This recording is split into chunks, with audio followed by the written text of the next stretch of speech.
o escuchen uveitis, ¿a qué capa estaríamos correspondiendo esa terminología? A la capa media, medio vascular, perfecto. Van a oír en algún momento que lean o revisen libros de oftalmología, van a escuchar de uveitis. Itis termina en ITIS y eso significa todo lo que termina en el sufijo itis, inflamación, ¿verdad?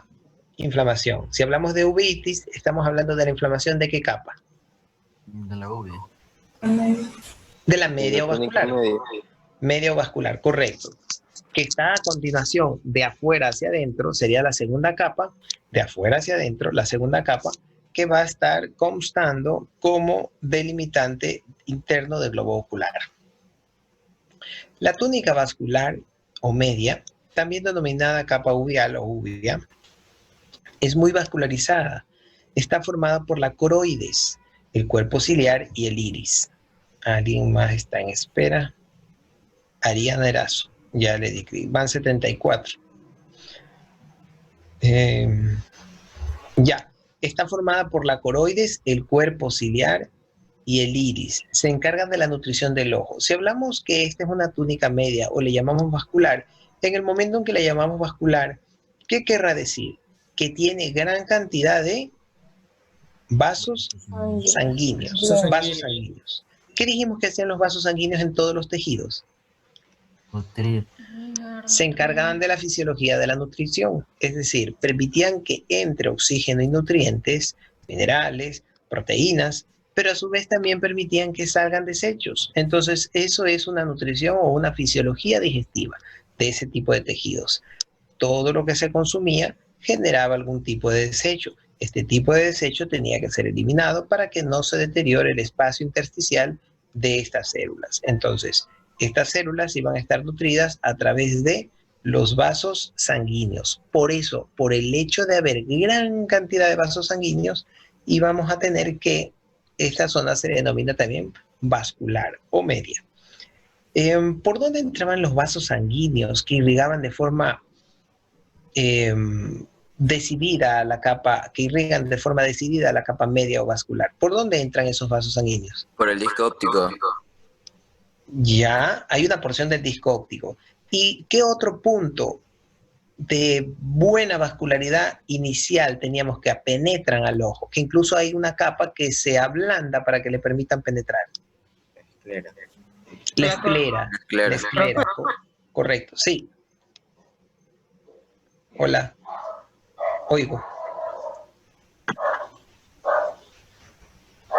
Aquí estamos viendo los componentes de la túnica mediovascular. Entonces, los componentes se describen como sus capas o su constitución por la coroides. Si vemos aquí atrás, está en el dibujo una capa, una flechita que se llama coroides. La coroides es la capa siguiente a la esclera.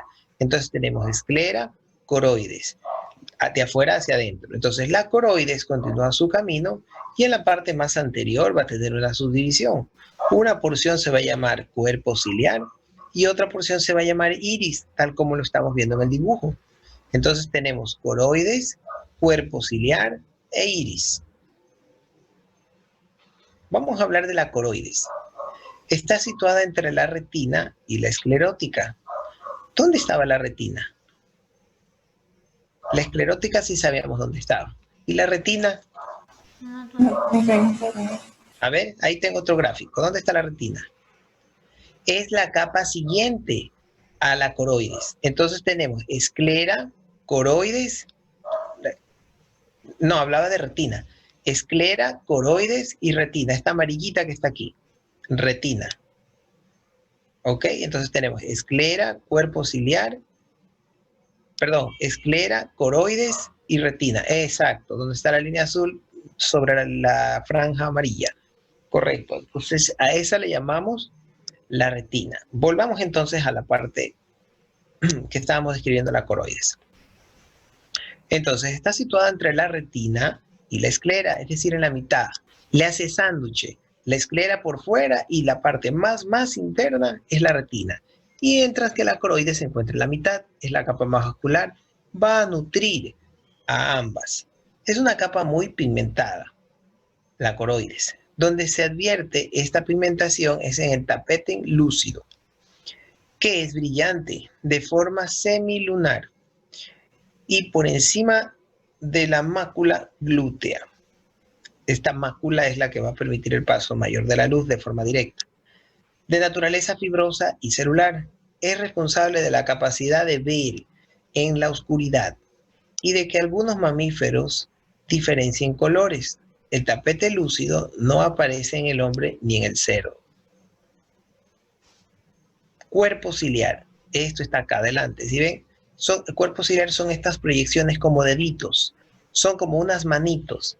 El cuerpo ciliar justamente tiene su función, que le pertenece a la coroides. Va a estar agarrando a alguien grande, alguien que es refractario y que va a permitir una mayor captación de la luz y una ampliación de esta captación de luz.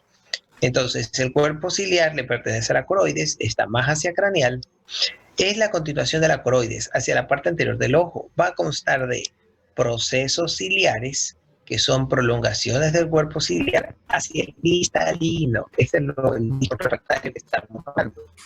Entre ellos y en ellos se atan las fibras de las zónulas del cristalino. Fabrican el humor acuoso. Justamente a este nivel, en el proceso ciliar, en el cuerpo ciliar, se va a fabricar la sustancia conocida como el humor acuoso. Corona ciliar es el conjunto de los procesos ciliares con el músculo ciliar en su interior.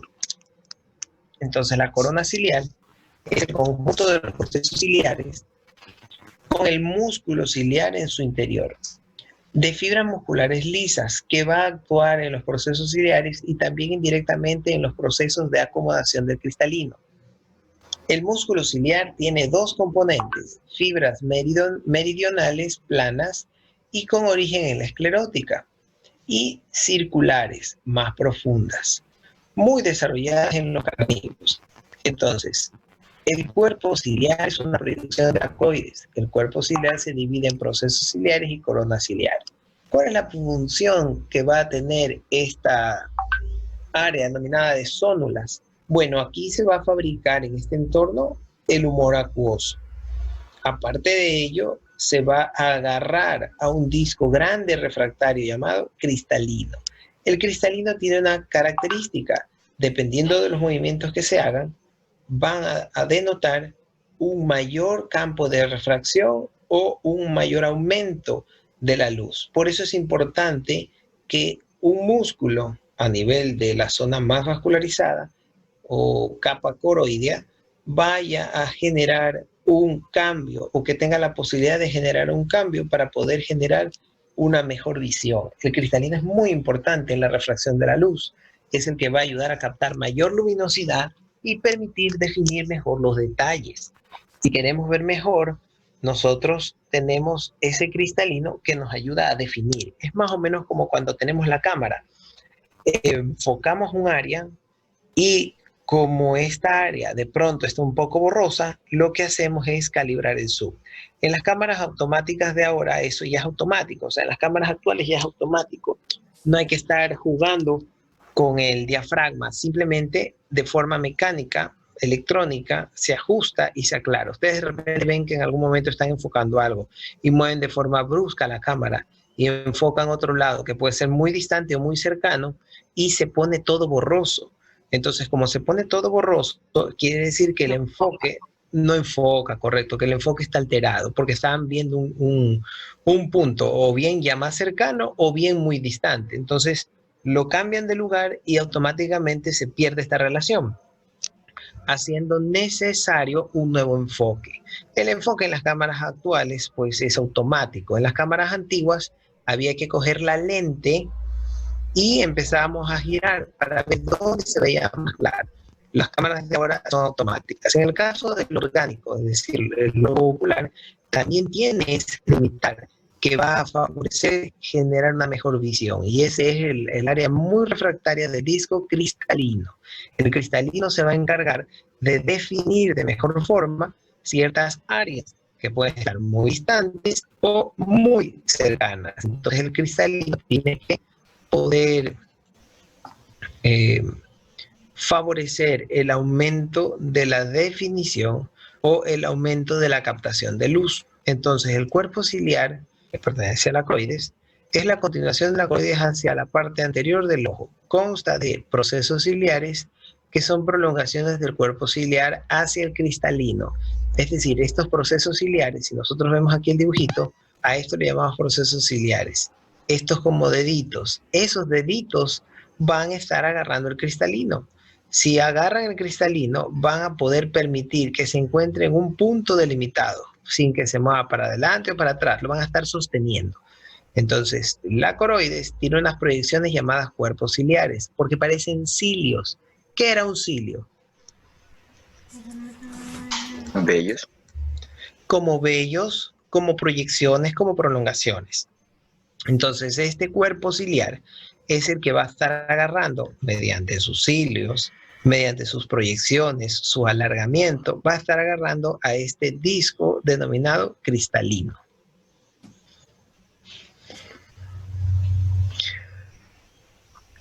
Ya, admitir, a ver. Entre ellos y en ellos se atan las fibras de la zónula del cristalino. Fabrican el humor acuoso.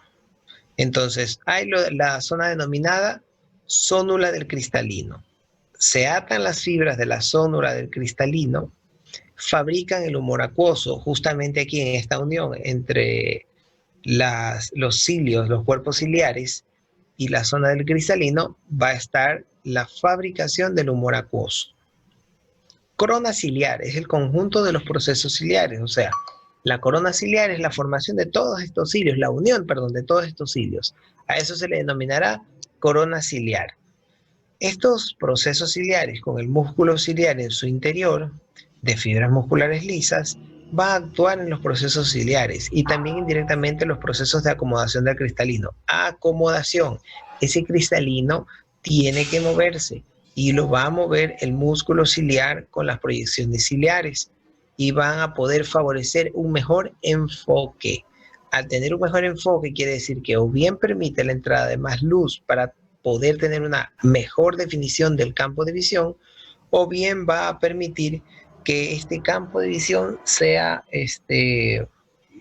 con proyección más tele, o sea, más lejano, que sea más telereceptor, y por ende va a necesitar un campo de visión mayor, pero una cantidad de luz que ingrese un tanto menor a la que estaba muy cercana. El músculo ciliar tiene dos componentes, fibras meridionales planas y con origen en la esclerótica, y circulares más profundas, muy desarrolladas en los carnívoros. Vamos ahora con iris. ¿Quién lee, por favor, iris?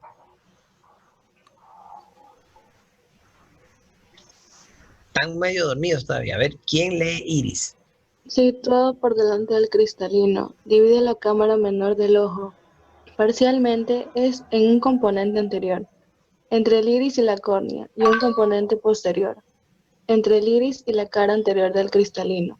El iris es un diafragma muscular con un borde ciliar o proximal y un borde pupilar o ventral. Cuando el iris se contrae o se dilata, el orificio de la pupila sufre este cambio, pudiendo cambiar de forma en algunas especies. La pupila relajada es redonda en todas las especies, pero cuando está contraída es oval horizontal, mientras que en el hombre y en el perro sigue siendo redonda, y en el gato tiene forma hendidura vertical. Cuando hay mucha luz, la pupila se contrae, y cuando hay poca se dilata. El diámetro de la pupila cambia por los músculos esfínteros, cuyas fibras están dispuestas en forma de círculo y se sitúan del margen pupilar del iris, siendo el responsable de la contracción del iris. El músculo antagonista es el dilatador de la pupila, que posee fibras de musculatura lisa dispuestas de forma radial por detrás del músculo esfíntero, más cerca del borde radial. Es el responsable de la dilatación. En caballo y vacuno, en el borde pupilar del iris hay unas masas negras, denominadas gránulos del iris, que también intervienen en la contracción o dilatación de la pupila. El riego sanguíneo del iris viene por el círculo anterior mayor en el borde ciliar y el círculo anterior menor en el borde pupilar. Arterioso.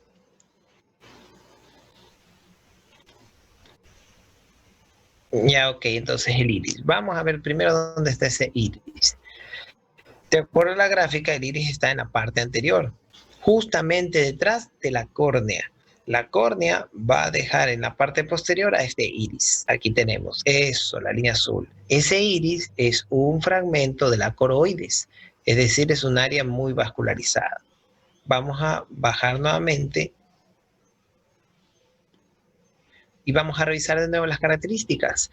Dice que el iris está situado por delante del cristalino. Claro que sí, muy delante del cristalino. Divide a la cámara menor del ojo parcialmente en un componente anterior, entre el iris y la córnea, y un componente posterior, o sea, va a hacer una división este iris, entre el iris y la córnea y entre el iris y la parte caudal, que estaríamos hablando del cristalino. El iris es un diafragma muscular con un borde ciliar y proximal y un borde pupilar o ventral. O sea, la pupila es lo que está en el centro, ese espacio, a ver si lo vemos, aquí, este huequito es donde va a estar la pupila, aún no la describimos, esa va a estar en otra capa, entonces esa pupila es el único espacio que le va a dejar el iris para que sea ocupado por esta área denominada pupila. Si decimos que el iris divide a la zona del ojo en dos porciones, es decir, va a haber una pequeña cámara que sea desde el iris a la córnea y otra que sea del iris hacia el cristalino. Aquí donde no vemos nada está el cristalino. A ver, vamos a ver acá, hay otro gráfico completo. Eso, aquí está. Este es el iris, estas líneas rojas. Vamos a tener dos opciones, dos divisiones. Del iris hacia craneal, en donde se va a encontrar el espacio que va a estar entre el iris y la córnea. Y del iris hacia caudal, que es el espacio que va a estar entre el iris y el cristalino. Este azulito de rayas es el cristalino. Estas prolongaciones o proyecciones son los cilios que van a estar siendo agarrados por un área denominada zónulas. Estas zónulas del cristalino se van a agarrar a la zona ciliar. ¿De quién era esta zona ciliar? Los músculos ciliares, la zona ciliar. De la coroides. De la coroides, correcto, de la coroides. Entre las zónulas del cristalino y los cuerpos ciliares va a haber la fabricación del humor acuoso, el humor acuoso, correcto. Ya vamos a ver para qué sirve este humor acuoso. Chuso. Admitir, ya. Entonces, el iris está situado por delante del cristalino, divide la cámara menor del ojo parcialmente en un componente anterior entre el iris y la córnea y un componente posterior entre el iris y la cámara anterior del cristalino. El iris es un diafragma muscular, es el diafragma del cual hablábamos en las cámaras. Un diafragma muscular con un borde ciliario o proximal al borde pupilar o ventral. Cuando el iris se contrae o se dilata, el orificio de la pupila sufre este cambio, pudiendo cambiar de forma en algunas especies. La pupila relajada es redonda en todas las especies, pero cuando está contraída es oval u horizontal, mientras que en el hombre y en el perro sigue siendo redonda. En el gato tiene una forma de hendidura. El gato capta mejor la luminosidad en la noche, por eso ve mejor en la noche, mejor que otras especies. Cuando hay mucha luz, la pupila se contrae. De repente de mañana nos estamos levantando y cuando medio abrimos los ojos y si hay alguna luz o el sol nos da de frente al rostro, no lo toleramos porque esta zona del ojo estaba en reposo. Entonces el músculo estaba reposado y si llega a plena luz de forma muy proyectada, va a generar este colapso o esta captación de demasiada luminosidad. Cuando el iris se contrae o se dilata, el orificio de la pupila sufre este cambio, pudiendo cambiar de forma en algunas especies. La pupila relajada es redonda en todas las especies, pero cuando está contraída es oval, horizontal. Mientras que en el hombre y en el perro sigue siendo redonda. Y en el gato tiene forma de hendidura vertical. Cuando hay mucha luz, la pupila se contrae y cuando hay poca se dilata. El diámetro de la pupila cambia por los músculos esfínteros, cuyas fibras están dispuestas de forma círculo. y se continúan del margen pupilar del iris, siendo el responsable de la contracción del iris. O sea, el músculo esfínteros son los que se van a encargar de generar esta contracción. El músculo antagonista es el dilatador. El uno contrae, el otro expande o dilata la pupila. Si se expande la pupila es para captar más luz o menos luz. Más luz. Más luz. Y si se contrae es porque hay demasiada luz o hay poca luz. Demasiada. Cuando una persona sufre de Demasiada astigmatismo, ¿está lastimado el iris o qué? No entendí. Me repite, alguien habló de fondo. Que decía que cuando una persona sufre de astigmatismo se debe porque está lastimado el iris o hay algo fallando ahí o porque se da esto. Definamos primero qué es astigmatismo. No puede ver de cerca. Es un fenómeno o una patología visual que consiste en el astigmatismo. Se dificulta la visión de lejos. De cerca. Yo tengo estigma. No, De cerca. cerca. Y cerca. La capacidad de movimiento del cristalino era para poder generar un mejor campo de vista, una telemetría, es decir, distante o cercana. Ya, entonces esto estaba dado por la acomodación. ¿Dónde se acomodaba el cristalino? Entre las zónulas del cristalino y el músculo o los músculos ciliares. Ahí se daba este acomodamiento. Ahora, no es solamente por parte del acomodamiento del cristalino, sino también todas las demás capas que intervienen. ¿Se acuerdan que hablamos que el ojo es una serie sucesiva de capas que va a favorecer en algún grado menor a mayor el paso de la luz? Porque el paso de la luz va a ser la captación de los medios lumínicos, mientras que el ojo, una vez que capta estos fenómenos lumínicos, los va a procesar y los va a cambiar a sustancia química o a estímulo químico, que el nervio óptico es capaz de captar y llevar al punto de recepción de la visión. Si hay un deterioro de estos músculos, el campo visual de cerca y de lejos se va a alterar. En este caso estamos hablando de los músculos que dilaten o que contraen la pupila. La pupila está en el parte centro. La pupila va a estar justamente en el centro a continuación del iris. A ver, ya, el otro músculo antagonista es el dilatador de la pupila, que posee fibras de musculatura lisa dispuestas de forma radial. Claro, el iris es circular y los músculos dilatadores de los mismos tienen que estar alrededor de todo y por ende también van a ser esféricos.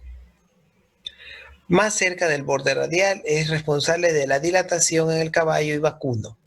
En el borde pupilar del iris hay una masa negra. Se le va a denominar gránulos del iris, que también intervienen en la contracción o dilatación de la pupila. Estoy hablando del caballo y los bovinos. El riego sanguíneo del iris viene por el círculo arterioso mayor en el borde ciliar y el círculo arterioso menor en el borde pupilar. Entonces, el borde ciliar, recordemos que la capa ciliar le pertenece a la coroides y la coroides se le llama vascular o media. Entonces, es la zona donde va a generarse la mayor nutrición de los tejidos por medio de los vasos sanguíneos. No nos debe extrañar que a través del cuerpo ciliar pase un vaso sanguíneo de gran envergadura como el arterioso mayor y el arterioso menor. Las arterias van a estar transportando oxígeno a todo este entorno de la zona cercana al iris para irrigar todo este tramo o sector. Entonces, volvamos a ver el gráfico. Aquí estamos viendo el iris, son estas proyecciones. La pupila va a estar aquí en el centro. Lo que corresponde al entorno de la pupila va a tener musculaturas que lo van a estirar, lo van a expandir o lo van a reducir. Dependiendo de la especie, puede ser oval, puede ser que no se pierda su forma oval, simplemente la mantenga como el caso del hombre, O puede ser que se transforme en media luna, como el caso de los felinos, precisamente haciendo de cuenta que pueden captar mayor o menor cantidad de luz. ¿Quién nutre a esta zona? La zona de el vaso sanguíneo llamado círculo arterioso mayor y círculo arterioso menor, en el borde de la pupila. Por eso es que si hay un golpe o trauma a nivel del ojo y de repente vemos una mancha roja, puede ser que uno de estos vasos sanguíneos, el arterioso mayor o menor, estén rotos y exista un acúmulo de sangre. Eso también perjudica al ojo, porque el ojo es la división de varias capas y cada capa tiene su propia cantidad de fluido normal. Y esta cantidad de fluido, si se excede, empieza a generar presión y lastima los tejidos que están generando la contención de ese fluido en esa recámara o en ese espacio. ¿Alguna pregunta? Más que todo Tengo tenemos... una pregunta. Dígame. Entonces los que se dilatan es tanto el iris como la pupila. El iris se puede dilatar, El iris es un tejido y en conjunto a la pupila se va a extender o se va a reducir. Exactamente, se dilatan los dos.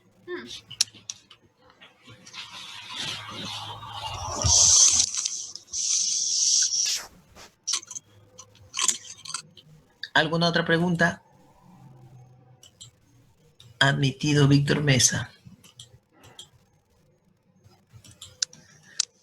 Estamos a un minuto de que se apague de nuevo. Qué rápido se va el tiempo. ¿No se divierte? Cada vez entendemos mejor los componentes del ojo como tal y como cámara. ¿Dónde se formaba el humor acuoso? En el proceso ciliar. En el proceso ciliar. Sí. En conjunto a las zónulas del cristalino, justamente allí. ¿Esta es una cámara anterior o posterior? ¿Va a dar lugar a estar en el entorno de la cámara anterior o cámara posterior? Anterior. Cámara posterior. Cámara posterior, ya. Aquí veo un gráfico, pero no lo estoy viendo. No, ya me pasé. Yo le subí una información la noche de ayer. Pudieron ver un archivo en Word que es de estesiología netamente, me pedían información, ahí está, es el que estamos viendo aquí, y unos